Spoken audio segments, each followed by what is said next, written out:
Welcome to Adding and Subtracting Rational Numbers, Part 1. And so today we're just going to take a look at what we need to do when we have a common denominator, which we don't often have, and when we don't, only when we're dealing with positive fractions. So let's go back to, I'm going to say elementary school, and we'll just take a look at the visual representation when we add fractions. So here we've got 3 parts shaded in of 8.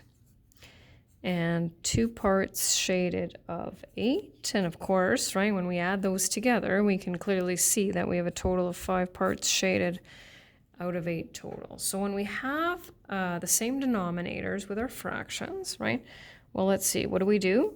We add the denominators, add the numerators.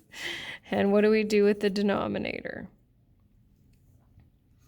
We rewrite or keep the same denominator.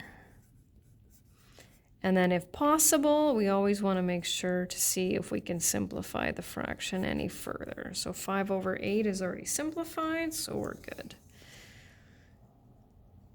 So now we'll follow those steps. 3 plus 7 is 10, right? Keep that same denominator. We simplify it, right? How do we simplify it? By dividing it by a suitable form of 1, which in this case is 10 over 10, and then we end up with 1/2. What do we do with the fractions when the denominators are different? Well, if you remember from, and it was probably a year or two ago, we need a common denominator.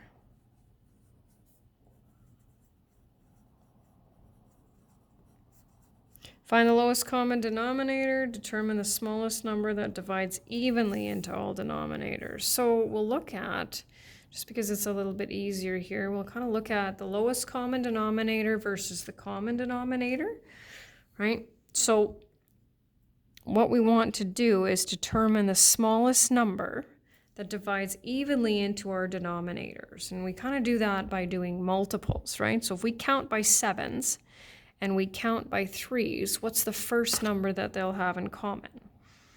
Well, that's going to be 21. Now, sometimes it's easier to get the answer than others. If you're having a trouble determining the lowest common denominator, then a guaranteed way to make it work is to multiply them. Okay, now here we have the same, right? But let's take a look at the next one. The smallest number that divides evenly into 5 and 10 is 10. Is that the same answer we get when we multiply these two numbers? Well, not even close, right? Because when we multiply them, it's 50. Now, when you're adding and subtracting fractions, it will totally work using either one of these numbers, but here you're guaranteed to have to do some simplifying at the end, which is really not a big deal. And then the last two here, the smallest number that divides evenly into 6 and 4 is 12. But when we multiply these two, we get 24. Counting by 2s, 3s, and 8s, the first number they have in common is 24. And 2 times 3 is 6 times 8 is 48. So I'm going to talk you through these steps, and then you're going to need to look at the notes to just get all the words that are filled in. So I'm just going to scroll down here. So here there's some fill-in notes. If you need, they will be attached to obviously the notes section, and I will talk you through them. So it says add or subtract.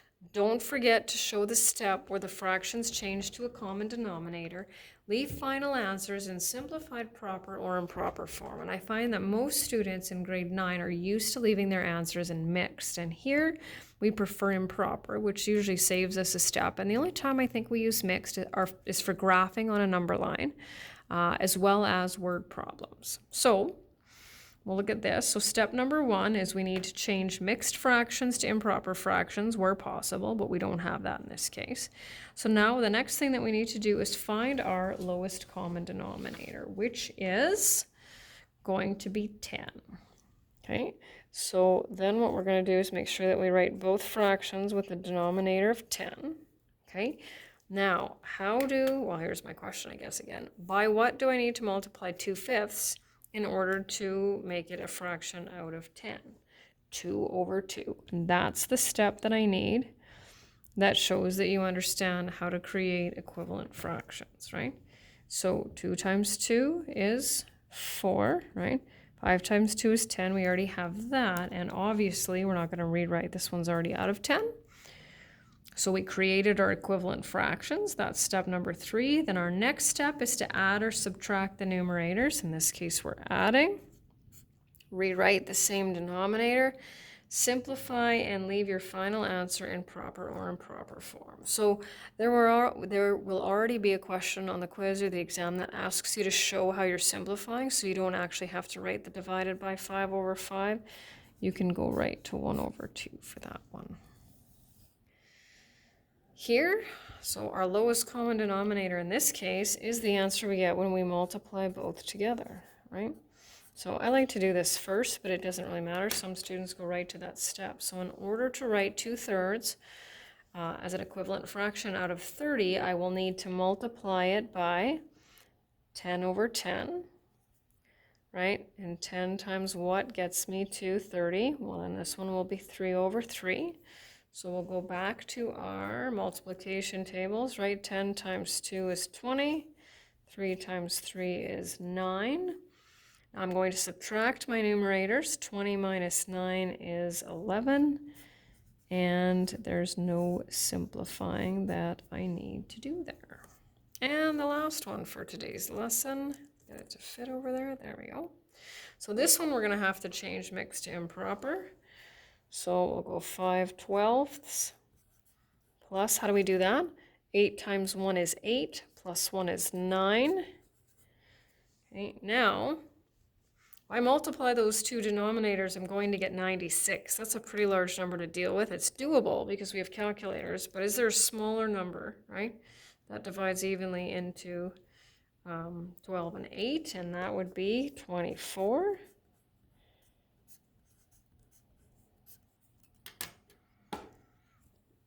So this will be 3 over 3, 2 over 2,